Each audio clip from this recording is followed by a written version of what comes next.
hey guys. All right. Ramshackle here.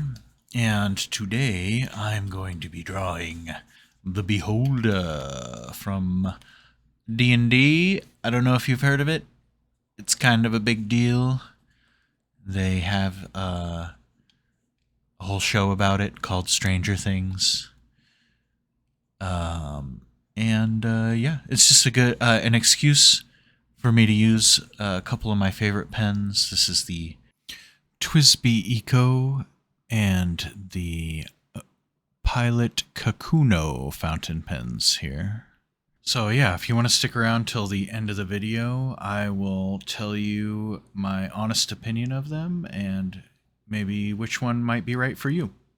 Anyways, let's get to it.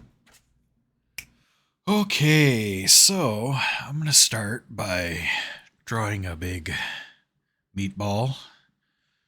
And then, a circle on the front of it. Some sweet, kissy, pouty lips. And a bunch of pointy little teeth. And then, yeah, all, nice light pencil sketching here. You want to be able to erase this later. Drawing all of his little tentacles and, and then, yeah, he's a pretty simple little meatball.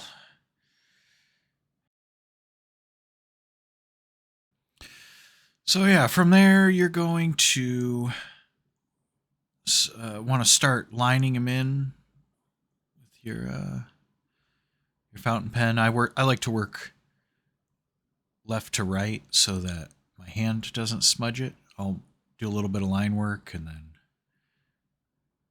a little bit of line shading too before I move on too far. You don't have to work that way. You can always use like another sheet of paper, or like I've seen some people use a little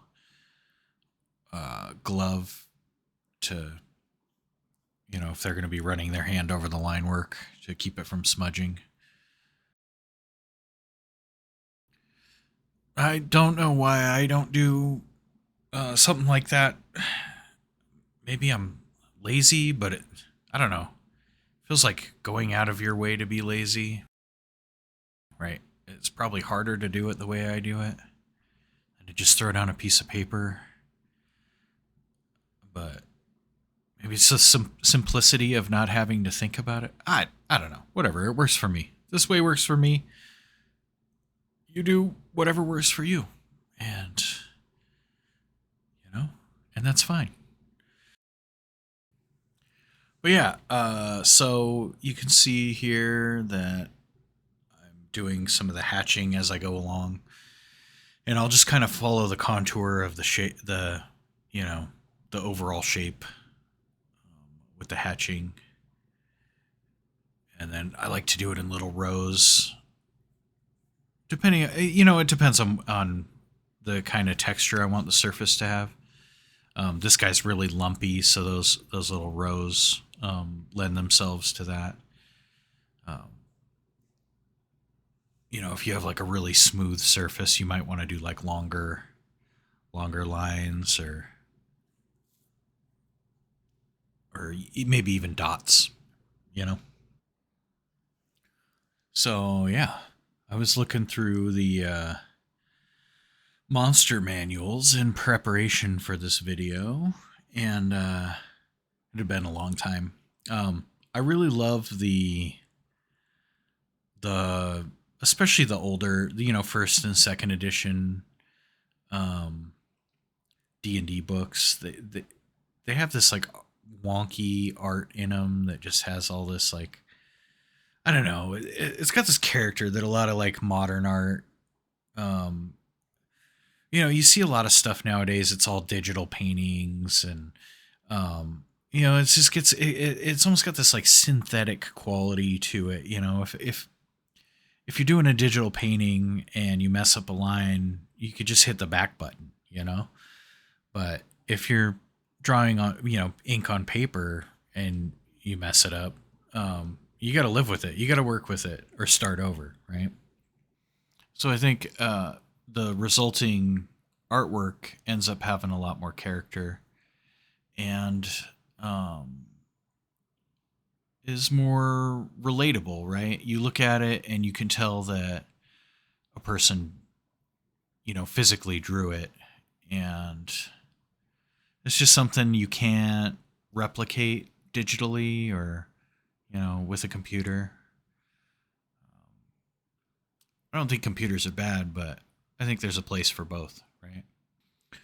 And yeah, and AI can't, you know, screw up its an entire drawing and then, feel bad about itself for an hour and then justify all the mistakes and like, experience denial and convince itself that, it's doing a good job. So, that's something that,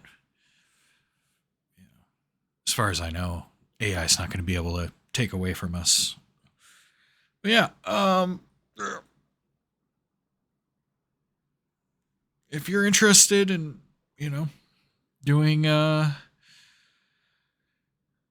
some art with a traditional medium, I will put links in the description.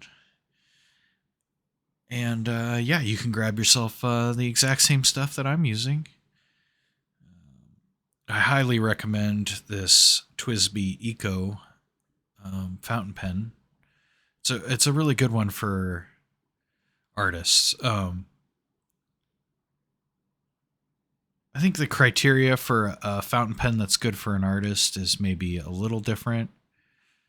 Probably not completely different, but a little different than, one that you would just be using for writing, right? Like you want a bigger ink capacity for sure. And that's the nice thing about this pen is it's got this piston filling system that uses the a large section of the actual body of the pen to store ink. So, you never need to refill it in the middle of a drawing. And then the the nib on these pens are, it's a really nice nib. But they are kind of expensive, right? Like I think that, at the time of filming this video, these are $35, something like that, online. So, it's one of those things if it's, worth it to you. If you want a cheaper one though, the pen I'm using right now is the Pilot Kakuno, and that one I got on sale for, I think it was less than $9. I think it was like $8.50, and it's got a really nice nib on it. The only drawback I would say is that it's got sort of a proprietary cartridge system, so it's got a little bit less. You have to use a cartridge or what's called a piston converter with it, and it's got a little bit less ink capacity, but it's not that big of a deal. Right? So yeah, if you made it this far in the video, thanks for sticking around. Consider liking and subscribing and all that stuff. And yeah. All right, bye.